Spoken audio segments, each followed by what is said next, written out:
Good morning. आज हम start करेंगे द्रव्य विलयनों का वाष्प दाब, vapour pressure of liquid solutions. First of all बात करें बच्चों, ये लिक्विड सॉल्यूशन क्या होता है, द्रव्य विलयन क्या होता है, इसकी बात करेंगे। लिक्विड सॉल्यूशन, तो बच्चों ये सॉल्यूशन क्या होगा जब सॉल्यूट और सॉल्वेंट, विलेय और विलायक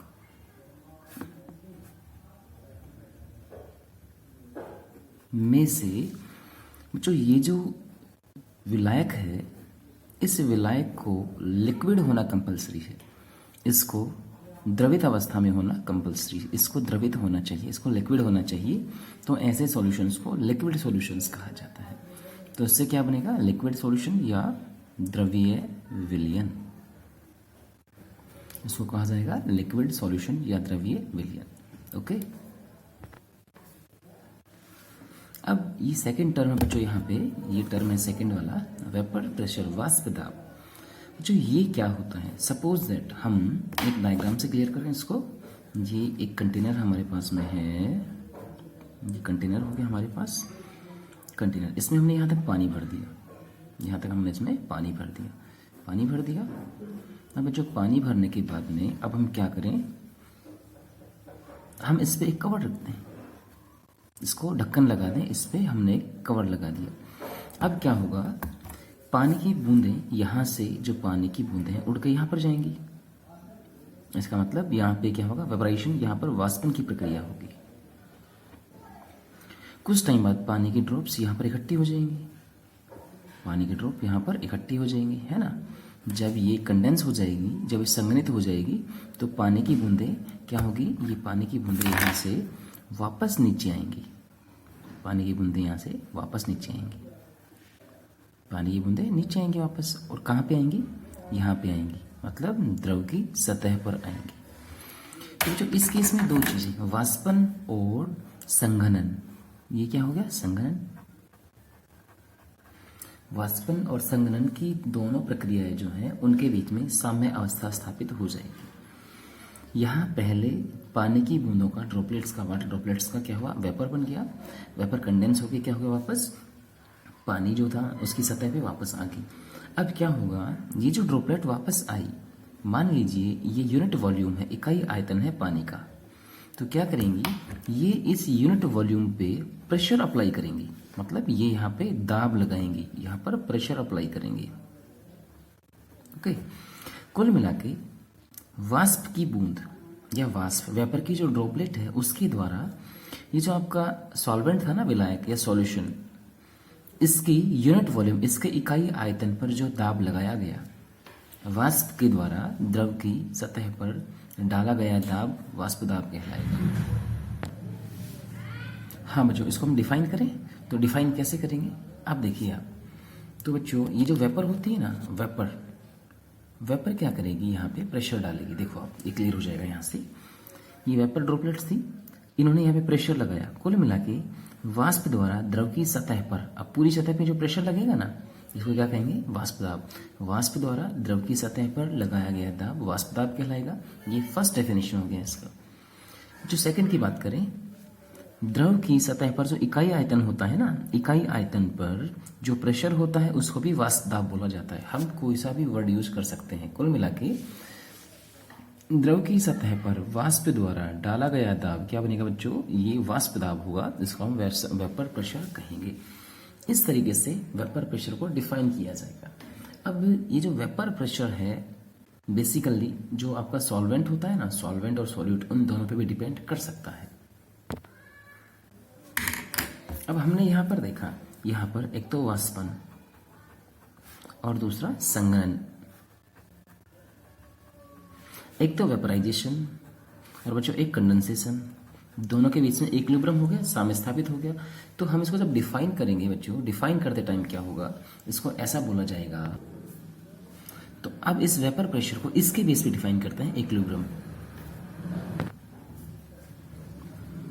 साम्य अवस्था के दौरान, कब, वाष्पन और संघनन, वेपराइजेशन और कंडेंसेशन, साम्य अवस्था के दौरान, ठीक है, एक निश्चित तापमान पर साम्य अवस्था में वाष्प के अणुओं द्वारा, वाष्प के अणु ये रहे, वाष्प के अणुओं द्वारा द्रव की सतह पर, मतलब इस सरफेस पे, ये सरफेस जो थी ना, सरफेस पे लगाया गया दाब संतृप्त दाब या वाष्प दाब कहलाता है।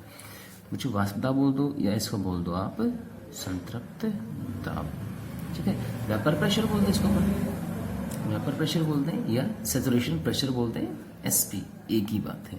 इस तरीके से हम क्या करते हैं, वेपर प्रेशर को डिफाइन कर सकते हैं।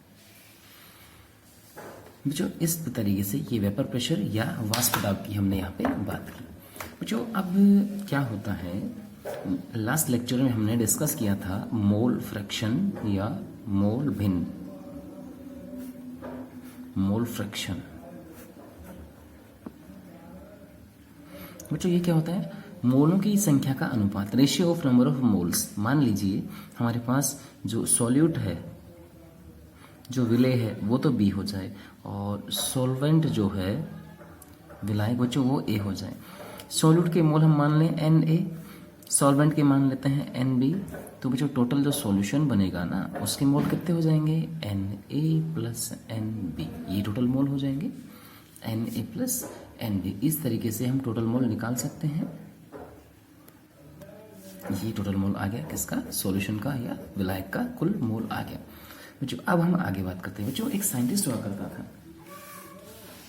साइंटिस्ट बच्चों उसका नेम था राउले या राउल्ट, राउले या राउल्ट,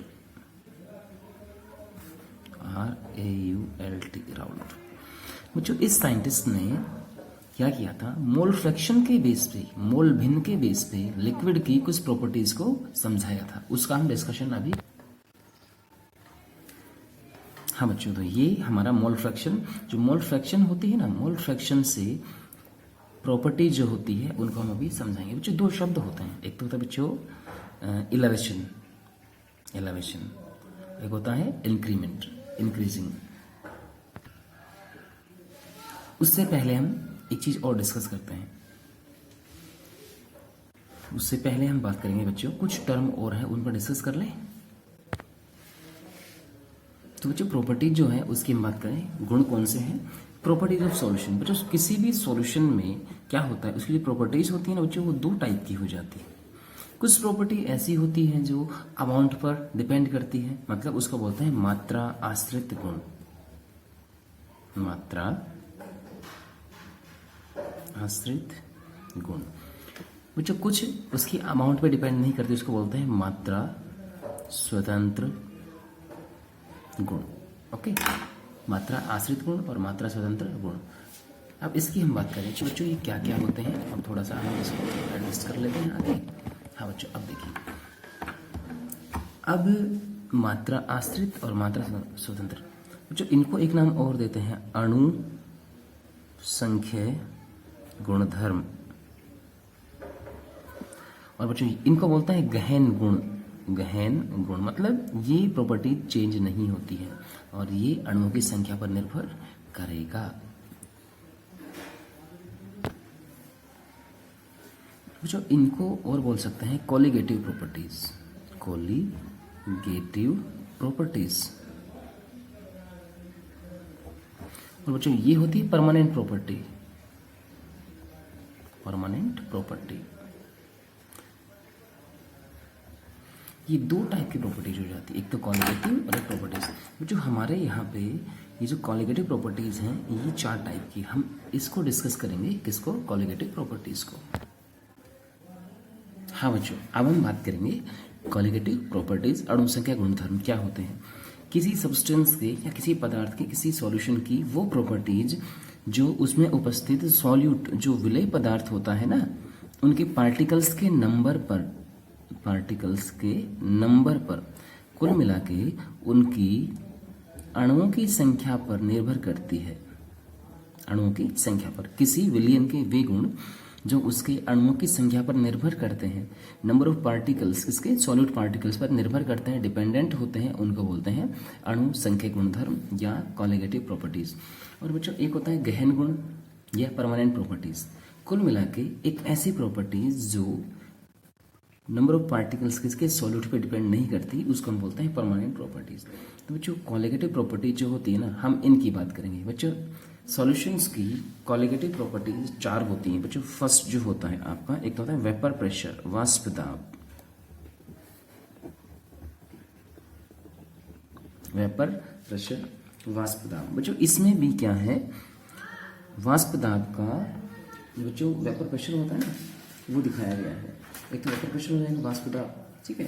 जो एक जो बॉइलिंग पॉइंट होता है उसमें चेंज वो पढ़ेंगे, एक फ्रीजिंग पॉइंट बच्चों एक वो पढ़ेंगे, और लास्ट में हम पढ़ेंगे एक टॉपिक और बचेगा बच्चों, वो बनेगा आपका ऑस्मोटिक प्रेशर, उसको बोलते हैं पराशरण दाब। बच्चों एक तो वेपर प्रेशर इस पे डिपेंड होगा बच्चों, एक बॉइलिंग पॉइंट से रिलेटेड होगी बच्चों, एक होगा आपका जो फ्रीजिंग पॉइंट होता है ना, जमाव बिंदु हिमांक, उस पर डिपेंड, और बच्चों फोर्थ जो होगा ऑस्मोटिक प्रेशर, पराशरण दाब। इन चारों पे डिपेंडेंट प्रॉपर्टीज हैं, ये प्रॉपर्टीज कॉलिगेटिव प्रॉपर्टीज होंगी, और इन चारों को हम अभी डिस्कशन करेंगे।